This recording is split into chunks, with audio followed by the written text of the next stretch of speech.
go to the public page of Douglas County Citizenry on Facebook. The entire 2-hour town hall that was more specific just to home rule itself is available. So please, we had worked very hard, a lot of folks, to have a panel that could provide a lot of information. Okay, we're now going to go to District 2 candidates. That is Southern Douglas County, including Castle Rock. We have Jay Munt, Chuck O'Reilly, and Tom Weems. Please come up and join us. And wanted to let you know, let's welcome them out here. And Jennifer Green, RSVP. What did you want to, come on over here. That would be great so that we don't have reverb. Was that? Okay, come on over here to this side. That would be great. Is Jay Munt here? Okay, I guess not, but Chuck O'Reilly, Tom Weems, Jennifer Green, RSVP that she had a work conflict, and we did not receive an RSVP from Tim Dietz, Dave Gill, or Max Brooks. So these two gentlemen are joining us. Let's give them a round of applause. Thank you for being here. And go ahead with your 2 minutes. Okay, thank you. Appreciate y'all being here and exercising your right to self-government, which and we're not yelling and screaming at each other, so that's a good thing. Well done, everyone. My name is Tom Weems, and the people of Douglas County did me the great honor of electing me twice, once to the House of Representatives and once to the State Senate, where I served as the Republican caucus chair of the Senate, and I think we got some really serious things done during that time for Douglas County, one of which is I got the other 99 members of the State House of Representatives to vote to let my town out of the RTD. That's why you are not taxed in Castle Rock for the RTD anymore, and many other things that you can actually do if you pay attention when you're an elected official. This opportunity to vote for home rule, I think, is a great opportunity for citizens. It's a great opportunity, especially in the state of Colorado, because the saying that all that is necessary for evil to triumph is for good people to do nothing. And this is an opportunity for us actually to do something. There are real opportunities in the home rule process, but it all comes down to who writes the charter, what's in the charter. And I think I'm particularly well qualified to do that on several different levels. And I have a record that I think people will know how I will do that. And there are some really exciting things that I believe we can put into that charter that will make it do the things that we want to do to get us out from under Denver, so that we really do have a process in this that we're going to have to put into the charter, so that we are creating competing ordinances with the laws that are coming out of Denver, so it's an either-or situation. The comment is correct that we're not just going to be out from underneath the state of Colorado laws if this passes. There are things we have to do to make that happen, and I will be proposing a real process of how we do that, and I believe we'll be successful with that. I'd appreciate your vote. I'm Tom Weems. I'm running for the commission. Thank you, Tom.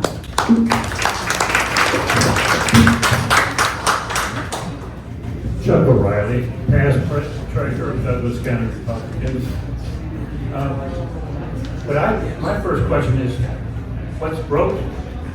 I have issues with the home rule process. This home rule process. I'm not against home rule. I'm against the way this one is being done. And the county commissioners have brought forward a plan that allows 60 days to do what Weld County did in a year. This process has been poorly planned. It has lacked public input. It lacks transparency. They talk about in here, 240 days, we're going to have less than 60. Commissioners on the commission talk about lack of conflict of interest. 3 commissioners, you're all talking about voting, who's the vote. 3 commissioners and 8 more votes. It's a majority on every issue. That has not been talked about, and that's what worries me. on any item, 3 commissioners, and they got a majority rule on any item the commissioner's agenda, in spite of what all you've been talking about.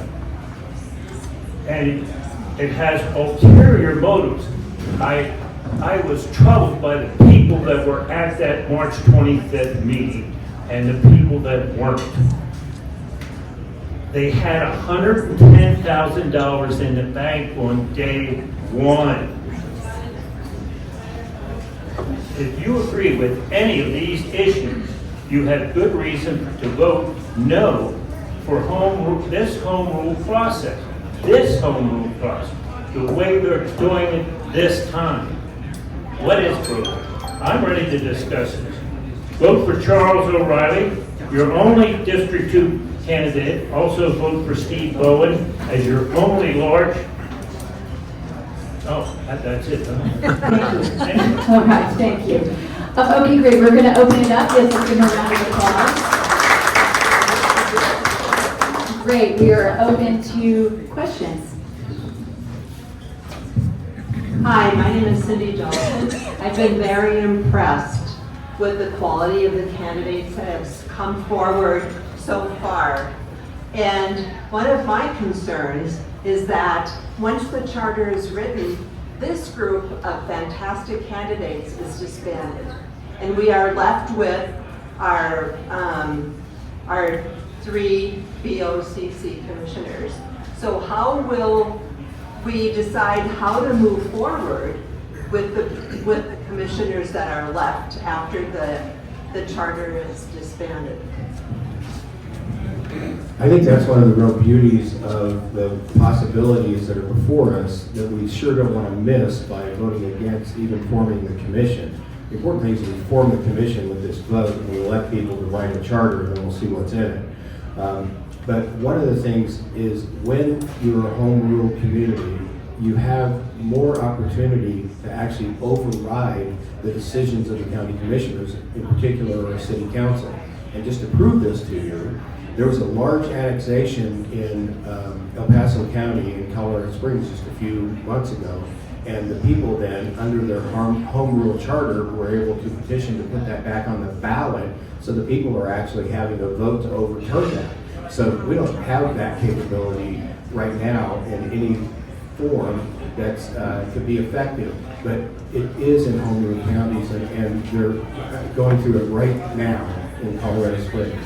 Can I just add to that, please? I think we need to go around to other questions, but thank you so much for asking. I do appreciate that. Did you want to answer that question? Did you want to answer that question, or are you fine? What I heard was, what I heard was someone said Colorado Springs is a municipality, county. See, all right, okay, never mind. Yeah. All right, next question, and then we'll come up. I believe that El Paso County is not a county, home rule county. Correct, Colorado Springs is. But that's a totally different thing, Tom. No, it's a not. municipal No, home not. rule. No, And it's so not. I'm asking you, is El Paso County a county home rule? Just yes or no, is it? No, it isn't, but there are over 100 other local municipalities in the state that are, and the powers that a municipal home rule municipality have, and the powers that a home rule county would have, there are 46 enumerated powers in the Constitution.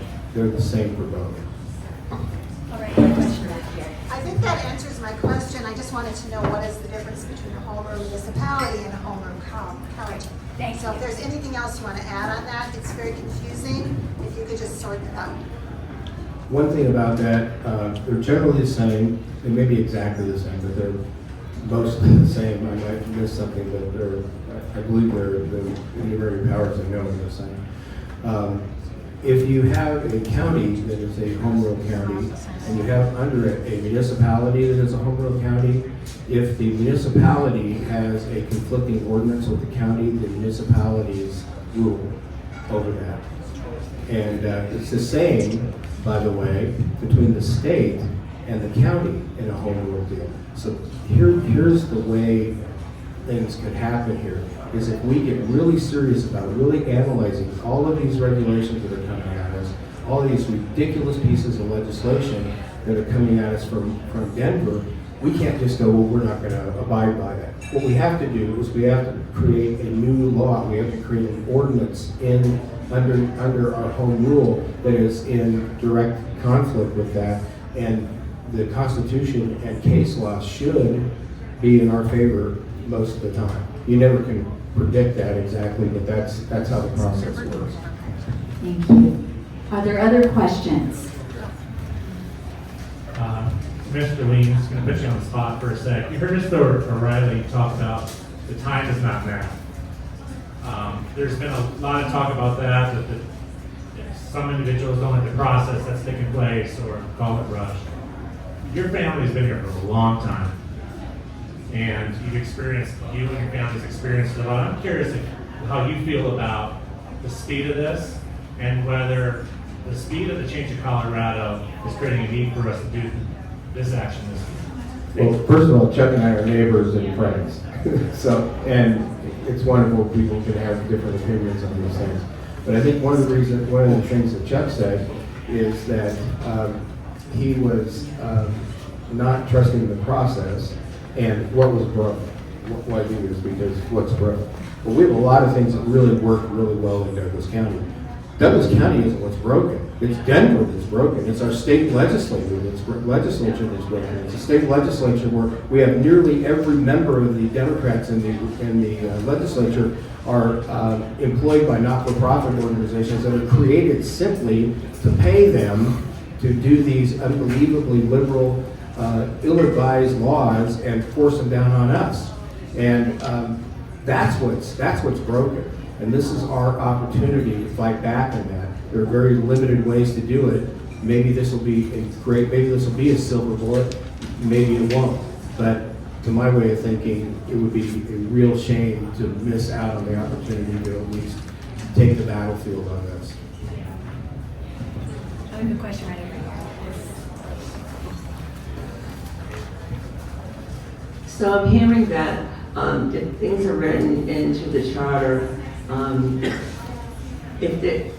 can they be taken away though? If we write into the charter like Chuck Woodley was talking about, as far as putting more people in the schools, resource people in the schools, can that be taken away? Or with the sheriffs, if we decide, we want them to be elected, and then is there a group out there that can say, no, we're going to appoint them? Or do they have to go by the charter? They have to go by the charter, however, and I think we all want this, there will be processes by which we could change the charter in the future. So you wouldn't want to have it so it can never, ever, ever be changed. And that just requires us to be continually vigilant in our very important job of self-government. All right, I think that was probably the last question. But did you want to say add anything else to it? And you're murmuring. Did we miss someone that had been waiting a little while? I've heard several people say that you can't not follow the state rules, that you have to go by the state. And so I'm a little confused on how you can write a charter that does challenge the state. It is confusing.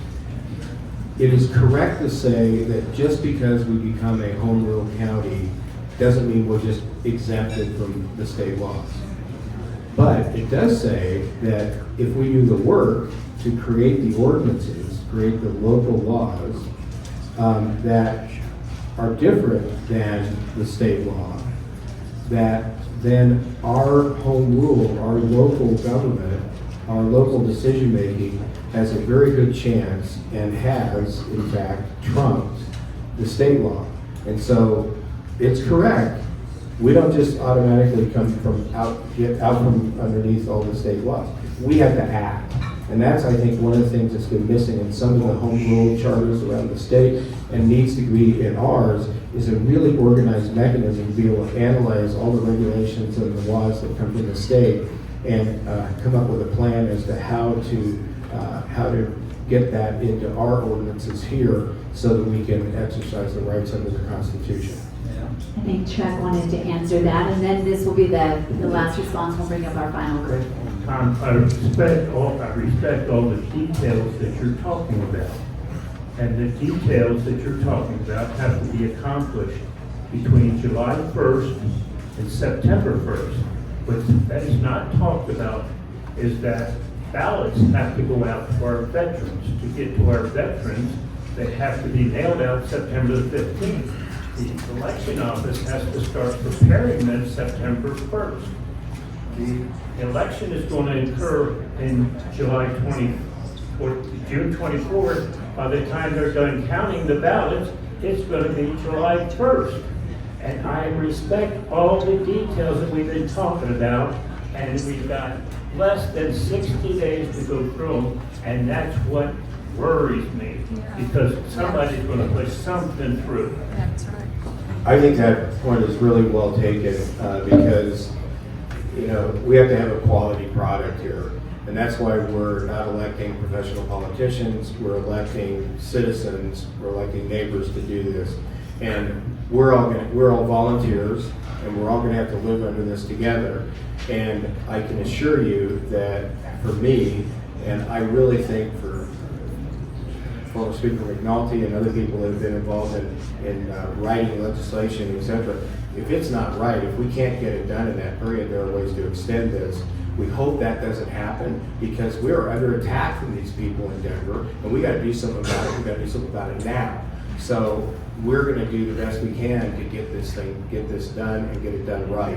And getting it done right is probably more important than the speed. Yeah. All right, let's give them a round of applause. All right, now our final group is going to be the at-large candidates. So here tonight we have Mindy Vandermeer Jordan is here. Stephen, is it Beaumont? Is that how you say it? Did I say it correctly? Beaumont? Great. Commissioner George Teal had said he'd be here. I do not see him. I will let you know that Kevin Van Winkle had a conflict and Abe Layden declined to attend. So now we will start with these candidates, and we will have 2 minutes each. Good evening. My name is Mindy Vandermeer Jordan, and it is Yes, That Family. I do want to thank Deb and the Douglas County Citizenry for inviting me this evening. As Colorado native and a Douglas County citizen for over 20 years, I want to make sure the values that brought my family here are protected. And while I support the idea of home rule, it's critical that we learn from the experiences from other Colorado counties and other states, the good and bad of home rule. Many areas must be covered during the transition to home rule, and I am fully prepared and qualified to ensure our new home rule charter considers all of these. And there's 3 things that I want to speak about directly tonight.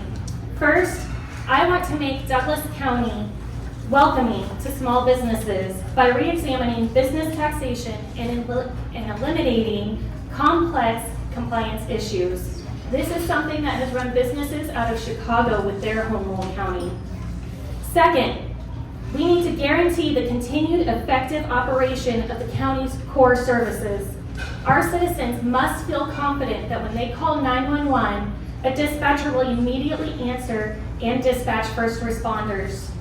And under home rule, we will tailor the focus of law enforcement to the specific needs of Douglas County rather than mirroring the state's objectives.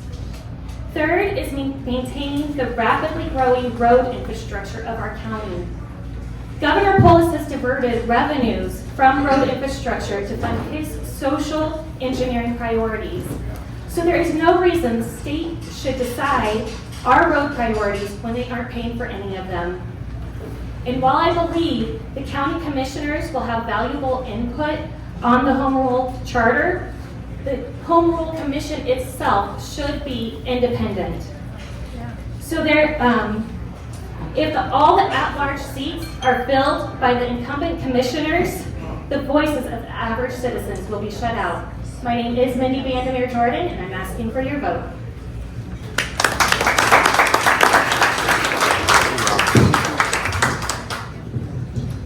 Thank Thank you, Mindy, and it was a pleasure to meet you.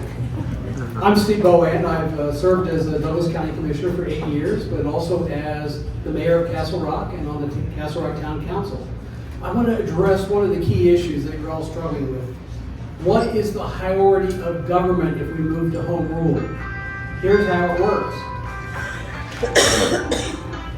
Statutory counties, like Douglas County, are the lowest level.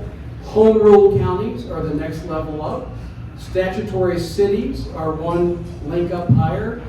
Then comes the state of Colorado. And finally, municipal home rule entities, of which there are more than 200 in the state of Colorado. I'm all for Parker moving forward with that must be an important call. Move forward. I mean, all of our cities in Douglas County have home rule. There's a reason for that. It's powerful. Why are there only 2 counties in the state of Colorado that are home rule counties? Only 2. And the reason is home rule county status doesn't take you where you need to be. Now, I believe the sheriff was spot on in his interpretation of what home rule can take us to. Thank you, Sheriff. Douglas County is a safe community. We enjoy the benefits of spending on public safety. I am also worried that we need to focus on our county government spending. I support putting tabor limitations into every part of the charter and adding back in revenue limitations. It's only through those protections that we can keep Douglas County as a smart spending community. I really enjoyed being on the Board of County Commissioners. We looked at home rule twice, hard. Over a 2-week period, we examined it. We determined that it doesn't take us where we need to be. I understand what everyone is saying tonight about opportunities for challenge. Maybe those would be great. But the most important thing is if we move forward, we have to take the time to get this right. Thank you. All right, thank you. Okay, let's open it up to questions from the attendees. Stephen, Mindy, thank you. If you are indeed home rule commissioners, will you pledge that every single meeting will be open to the public? Will you commit that if you break up into subcommittees, that every one of those subcommittees will be open to the public? Will you ensure that the commission will follow the rules of Colorado open meeting laws and will not meet outside of the time frame of your meetings? Thank you. My answer is absolutely, and I believe the bylaws of the Charter Commission should be strong enough that members who violate those rules have consequences. And I agree. First of all, I'm an open book. My kids say I say too much about myself. But what happens in the dark is never good. And so we need light on this, and I think that they all need to be open. Okay, one last question, I guess. Just a point of clarification. Assuming, well, let me take a step back. This election coming up in a couple of weeks, that just gets us into a position that we can write the charter, and all of us then will have a vote on whether to accept that charter at a later date. Am I correct? So, is there any downside at voting yes now and looking at what the charter ends up being and then making a decision from there? So the commissioners are pushing for the 62-day process. That is a wrong-headed approach. We need time to get this right. There are more than 60 issues that have to be addressed by the Charter Commission. That'll take a couple days of thinking. And yes, you will have the opportunity, if you vote yes on June 24th or before then, because you can turn in your ballots now, and the commission comes together, creates the charter. If it gets written in time for the November ballot, you would have the opportunity to then vote yes or no on it again. Do we have other questions? Yeah. So I would like the Charter Commission to evaluate whether or not it would be worthwhile to consider 5 commissioners. So right now, we've seen a lot of dysfunction when we only have 3, and we see commissioners fighting against the other. And it seems like in addition to the normal business that we have right now, there's going to be a lot more items that need to be addressed with home rule. So I would really like the Charter Commission to consider maybe opening it up to 5. And was that a question for the 2 years? I just want to clarify, would you like The that to speak question to that? is would you be willing to open up that discussion? I am open to expanding to 5 county commissioners, and how I would break that out is 3 that are each by district and 2 at large. I'm also willing to look at 5. Now, the citizens of Douglas County have the right to carry that election forward in and of themselves, and have had that right for many, many years. Right. So let's talk about it. See where we end up? Okay. Do we the people not need our own attorney? Because we have Attorney Garcia, who's been very vocal that he's pro. And so who is going to represent we the people? What attorney is going to look at this from our point of view? Or others' point of view? Well, the commission would need independent legal counsel. Attorney Garcia has not provided his legal opinion to everyone. He has given it to some, which I believe breaches the attorney-client privilege, and we should get that.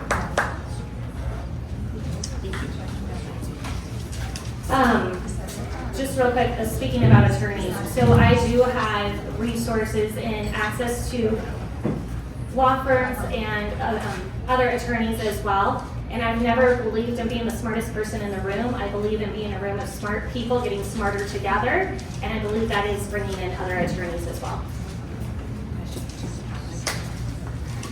Where does this charter get its budget? Who gives them a budget? Well, that's a great question. It would have to come from and through the Board of County Commissioners. There's an allocation in state law that the Charter Commission might be able to impose a mill levy. I'm against that. I would rather work within the county's current budget, and I'd be glad to offer ideas on where we could have cuts. All right, we have a question over here. Yeah, I'll be honest, I came tonight hoping that I'd get clarity on whether to vote yea or nay. I honestly haven't gotten that. But my question is what is your plan B? If it's a no now, does it just die? You're going to defer? You're going to take another look at it? So a no now would mean that it doesn't move forward. The commission would not come together. It doesn't mean it's dead forever. The residents can always put forth petitions to get home rule back on a ballot, and this can always be brought forth at another time. It only takes 5% of the voters in the last general election to put this back on the table. And perhaps if we had more time to talk about it, to broaden participation, so there are not, I don't believe we should have currently sitting elected officials on this board. Yes, right. I agree.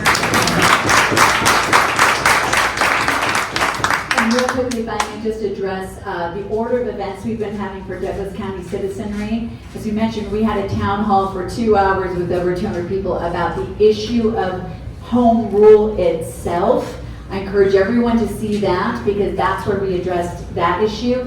Tonight is a secondary service that we hope we are providing you all to hear from some of the candidates. And I want to let you know if it does get voted upon and we do have a commission, we are planning on doing everything we can to provide more opportunities than while this process is going through for the charter commissioners to hear from more citizens. So this is a multi-step process.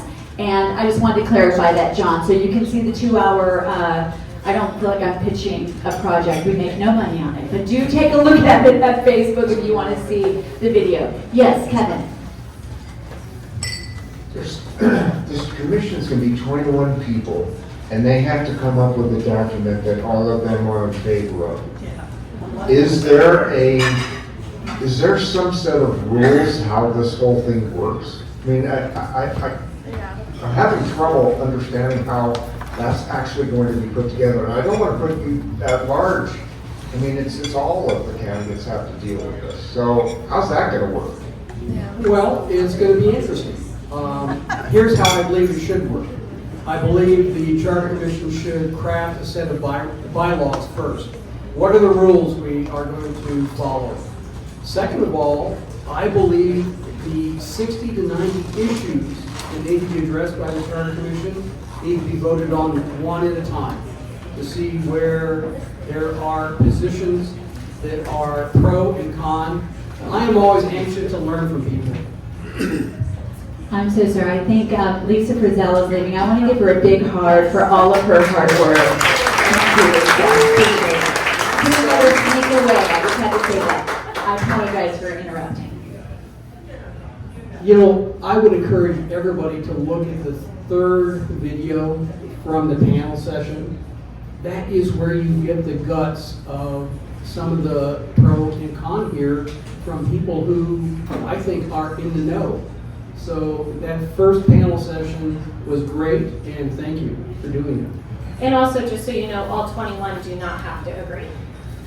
Is it a majority? Yeah, it's 11. Okay.